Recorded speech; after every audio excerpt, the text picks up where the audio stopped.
पिछले पार्ट में हाओ चेन स्वॉर्ड इंटेंशन को क्रिएट करने में कामयाब हो गया था, जिससे देख मास्टर चियू कहने लगता है कि तुम्हारे अलावा ऐसा करने वाला केवल वही है। इसीलिए जिस दिन यी सुआई ने ऐसा किया था उस दिन लाइट स्वॉर्ड गॉड ही वुसेंग का जन्म हुआ था, जिसके बाद सभी लोग यी सुआई से वॉरियर हॉल के मास्टर के पोजीशन को एक्सेप्ट करने के लिए बोलने लगे, क्योंकि उन्हें बहुत अच्छे से पता था कि अगर वो इनको लीड करेगा तो वो इंसानियत के लिए बहुत ही शानदार तरीके से फाइट कर पाएंगे। इसीलिए उसके लीडरशिप में वॉरियर हॉल ने बहुत ही शानदार तरीके से डीमन के साथ में फाइट किया, जिसके वजह से वो और उसका स्वॉर्ड वॉरियर हॉल के सोल्जर के लिए यकीन बन गया। लेकिन तभी अचानक से एक दिन उसका सामना डीमन एम्पर से हुआ, जहाँ पर उसके प्रेशर के सामने यी सुआई के लोग कुछ भी नहीं कर पाए थे, और फिर इसी तरह से डीमन एम्पर अपने पावर का यूज करके यी सुआई को भी मार देना चाहता था। लेकिन इसके बाद भी यी सुआई के अंदर डीमन एम्पर का कोई भी डर नहीं था, और उसके बाद भी वो उसके साथ में फाइट करने के लिए चला गया। लेकिन असल में इस बारे में कोई नहीं जानता कि आखिरकार उसने डीमन एम्पर के साथ में किस तरह से फाइट किया, क्योंकि उसके कुछ समय के बाद डीमन क्लैन ने डिवाइन स्वॉर्ड को वापस कर दिया, और फिर उसके बाद से यी सुआई कभी भी वापस नहीं आया। इसके बाद हम देखते हैं कि मास्टर चियू उसके बातों को याद करने लगता है, क्योंकि उसने उससे कहा था कि अगर मैं कभी भी वापस लौट कर नहीं आया तो फिर तुम इसके बारे में बिल्कुल भी चिंता ना करना, क्योंकि उसके बाद मेरे बिल को इनहेरिट करने के लिए कोई ना कोई डिसेंडेंट जरूर आएगा। अब इसके बारे में याद करके मास्टर चियू हाओ चेन से कहता है कि तुम सच में बिल्कुल उसी के जैसे हो, और इसीलिए तुम्हें देख ऐसा लगता है कि वो वापस आ गया है। इसके बाद हम देखते हैं कि मास्टर चियू बड़े प्यार से उसके साथ में बात करने लगा था, और फिर कहने लगता है कि तुम मेरे पिछले बिहेवियर के लिए मुझे माफ कर देना। इसके बाद वो हाओ चेन से कहने लगता है कि तुम पूरी तरह से सही थे, क्योंकि ये सुआई भी असल में सबसे ज्यादा यही चाहता था। फिर वो कहने लगता है कि तुम अपने स्वॉर्ड इंटेंशन को क्रिएट करने में कामयाब हो गए हो, इसीलिए अब कभी भी हम किसी चीज को तुम्हारे लिए कठिन नहीं बनाएंगे। इसके बाद अगले सीन में हम देखते हैं कि वॉरियर हॉल के लोगों ने अभी भी हाओ चेन की टीम को घेर रखा था, जहाँ पर वेन से कह रहे होते हैं कि तुम हमारे सामने बकवास बातें करना बंद करो, और तुम्हारे पास जो भी है तुम उसे हमें दे दो। लेकिन तभी हम देखते हैं कि इसके ऐसे बातों से सीमा सियान इसके ऊपर बहुत ही ज्यादा गुस्सा हो गया था, और फिर वो कहने लगता है कि हम ऐसा क्यों करें। तब इस पर कैप्टन कहने लगता है कि सिंगसू सिटी में मेरा राज है, और इसीलिए मैं चाहता हूँ कि तुम आसानी से हमारी बात मान जाओ। लेकिन तभी बेंग जुआन कहने लगती है कि मुझे तो तुम्हारे ऊपर शर्म आ रही है, और इसीलिए ऐसा लगता है कि तुम्हें साफ करना जरूरी है। जिसके बाद हम देखते हैं कि अब कैप्टन भी गुस्से में इनके ऊपर अटैक करने के लिए रेडी हो गया था। लेकिन तभी इसी वक्त हम देखते हैं कि हाओ चेन ने यहाँ पर आकर उसे ऐसा कुछ भी करने से रोक दिया था, और फिर वो इसके लोगों के ऊपर अटैक करते हुए कहता है कि तुम्हारी इतनी हिम्मत कैसे हो गई। जिसके बाद हम देखते हैं कि अब हाओ चेन को यहाँ पर देखते हैं उसके सभी टीममेट्स भी काफी खुश हो गए थे।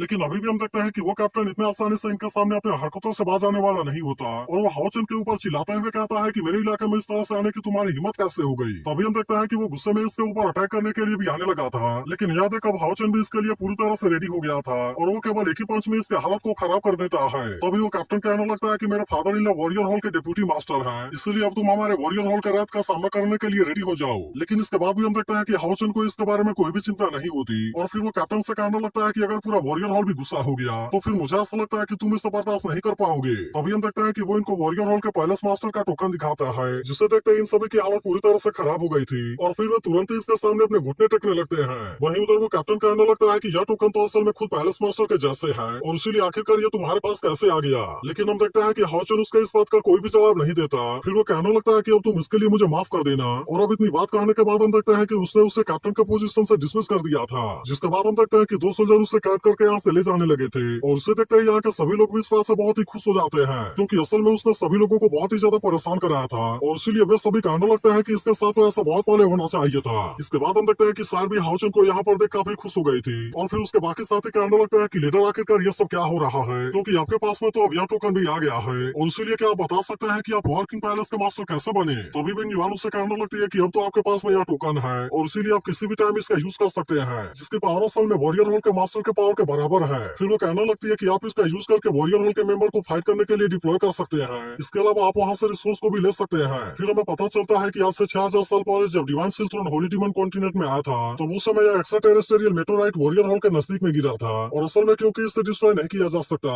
इसीलिए इसके पास में नेचुरल बैरियर की फंक्शन है। फिर उस समय पैलेस मास्टर ने इसके ऊपर मेन हॉल को बनवा दिया, और फिर इस तरह से यह पूरे वॉरियर हॉल के लिए डिफेंस लाइन बन गया। इसीलिए उसके बाद से यी सुआई के छोड़े गए स्वॉर्ड इंटेंट इंस्पायरिंग के लिए काम करते हैं, और वॉरियर हॉल के सोल्जर ने डीमन के साथ में बहुत ही शानदार तरीके से फाइट किया, जिसके वजह से हजारों सालों से साउथ ईस्ट का फोर्ट्रेस पूरी तरह से अनब्रेकेबल है। लेकिन अब समय के साथ स्वॉर्ड इंटेंशन धीरे धीरे फीकी हो रही है, लेकिन इसके बाद भी हम अपने सोल्जर के यकीन को गायब नहीं होने दे सकते, और इसीलिए हमने इसके लिए रूल बनाया था। फिर वे हाओ चेन से बताते हैं कि अगर कोई यी सुआई के मिरेकल को कंटिन्यू करने के लिए काबिल है तो फिर हम उसे अपने वॉरियर हॉल का मास्टर बना देंगे। इसीलिए मास्टर चियू हाओ चेन से कहता है कि तुमने ऐसा कर दिखाया है, और तुमने जो स्वॉर्ड इंटेंशन छोड़े हैं वे कम से कम एक समय के लिए कायम जरूर रहेंगे। इसके बाद हम देखते हैं कि मास्टर चियू हाओ चेन को इसके लिए थैंक यू कहते हैं, और फिर वे हाओ चेन से पूछते हैं कि क्या तुम हमारे पैलेस के मास्टर वाले पोजीशन को इनहेरिट करना चाहोगे। तो अब इसके बारे में सुनकर हाओ चेन इनसे कहता है कि यह चीज असल में बहुत ही काइंड है, लेकिन फिर भी मैं असल में इसके लिए आपको कोई प्रॉमिस नहीं कर सकता, क्योंकि मैं भी केवल नाइट बनकर ही रहना चाहता हूँ। तब इसके बारे में सुनकर मास्टर चियू भी हाओ चेन से इसके बारे में ज्यादा कुछ नहीं बोल पाते, और फिर वे हाओचन को अपने वॉरियर होल के मास्टर का टोकन दे देते हैं। लेकिन इसी के साथ वे उससे कहते हैं कि तुम्हें इसके बारे में चिंता करने की जरूरत नहीं है, क्योंकि मैं तुम्हें इसके लिए बिल्कुल भी जबरदस्ती नहीं करूंगा। इसके बाद वे हाओचन को समझाते हैं कि तुम इस तरह से अपना नाइट ही बने रहोगी, लेकिन वॉरियर होल को अब एक नए विश्वास की जरूरत है। इसलिए मुझे ऐसा लगता है कि जब तक तुम रहोगी, हमारे सोल्जर का यकीन भी इसी तरह से हमेशा ही बना रहेगा।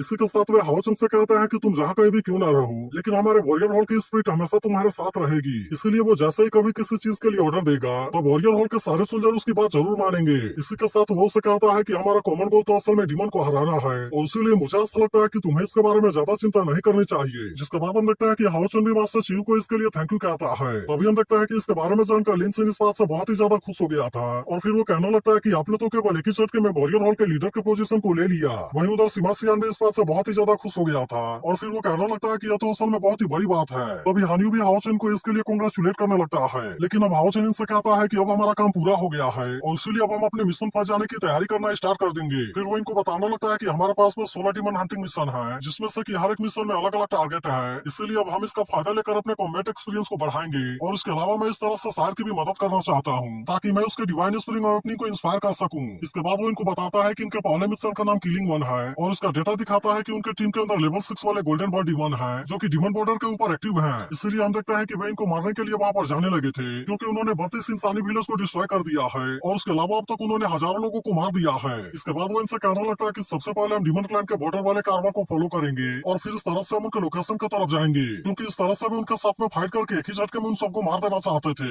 वहीं अब उधर लिन सिंह भी अपने पावर का यूज करके गोल्डन बर्ड डीमन को मारने लगा था, जिससे तक अब सिमासियान भी अपने गोल्डन हैमर का यूज करके अटैक करने के लिए रेडी हो गया था, और अब इस तरह से वो भी इनको एक एक करके मारने लगता है। वहीं उधर हानियू भी डीमन के साथ में फाइट करके उनको मार रहा था, जिसके बाद लिन सिंह कहने लगता है कि हमने तो अपने पहले वाले डीमन हंटिंग मिशन को बहुत ही आसानी से कंप्लीट कर लिया। तभी सिमासियान भी हाओचन से पूछने लगता है कि बॉस अब हमें इसके बारे में क्या करना चाहिए, क्योंकि मुझे ऐसा लगता है कि यह मिशन तो सच में बहुत ही ज्यादा आसान है, और अगर देखा जाए तो हम इसे केवल कुछ ही दिन में कंप्लीट कर लेंगे। लेकिन इस पर हाओचन इससे कहता है कि यह तो अभी हमारा पहला मिशन था, और इसीलिए हम जैसे जैसे डीमन क्लैन के अंदर जाते जाएंगे, तब वहाँ पर धीरे धीरे हमारी मुश्किलें और भी ज्यादा बढ़ती जाएंगी। इसलिए वो इनको समझाता है कि शायद वहाँ पर हमें स्लेयर का भी सामना करना पड़े। तब इसके बारे में सुनकर सिमासियान उससे पूछता है कि आखिरकार ये क्या है, जिसके बाद हाओचन इनसे कहता है कि मैंने इसके बारे में मास्टर चीफ से थोड़ा सा इन्फॉर्मेशन लिया है, जो कि ऐसे ग्रुप है जो कि असल में केवल डीमन हंटिंग ग्रुप को ही टारगेट करते हैं, और इनको मैनेज करने वाला असल में कोई और नहीं बल्कि खुद डीमन एम्परर है। फिर वो आगे इनसे कहता है कि इनके हर एक टीम स्लेयर में 6 लोग होते हैं, और वे अलग अलग ग्रुप लीडर के आइडेंटिटी के अनुसार 4 ग्रुप में डिवाइडेड है। अभी वो इनसे कहता है कि हमें सबसे ज्यादा ड्रैगन ग्रुप से केयरफुल रहना होगा, क्योंकि मिले हुए इन्फॉर्मेशन के अनुसार ड्रैगन ग्रुप सबसे ज्यादा मिस्टीरियस है, और आज तक कोई भी डीमन हंटिंग ग्रुप उनके हाथों से बचकर बाहर नहीं आ सका है। अब इसी वजह से हाओचन को ऐसा लगता है कि ड्रैगन टीम के सभी मेंबर कम से कम लेवल 1 में जरूर होंगे, और जबकि हो सकता है कि उनका लीडर असल में लेवल 9 में पहुंचने वाला हो। इसीलिए वो इनको समझाता है कि अब हम आगे बहुत बड़े बड़े चैलेंज को फेस करने वाले हैं, और इसीलिए मैं चाहता हूँ कि तुम कोई भी एक्शन लेने से पहले इसके बारे में पूरी तरह से केयरफुल रहना। तब इसके बारे में सुनकर सिमासियान कहता है कि नारिक प्रोविंस के डीमन हंटर अब तुम हमारे आने का वेट करो। जिसके बाद हम देखते हैं कि बाकी सभी लोग भी अपने मिशन पर जाने के लिए रेडी हो गए होते हैं। वहीं दूसरी तरफ हम देखते हैं कि ड्रैगन टीम ने एक डीमन हंटिंग ग्रुप को मार दिया था, और फिर वे कहने लगते हैं कि अब हमें खेलने के लिए किसी नए डीमन हंटिंग ग्रुप को खोजना होगा। तो अगर एक्सप्लेनेशन अच्छी लगी हो तो वीडियो को लाइक और इस पर एक प्यारा सा कमेंट जरूर कर देना, और अगर आप इसके अगले एपिसोड के लिए भी एक्साइटेड हो तो इसके बारे में भी कमेंट करके जरूर बताना।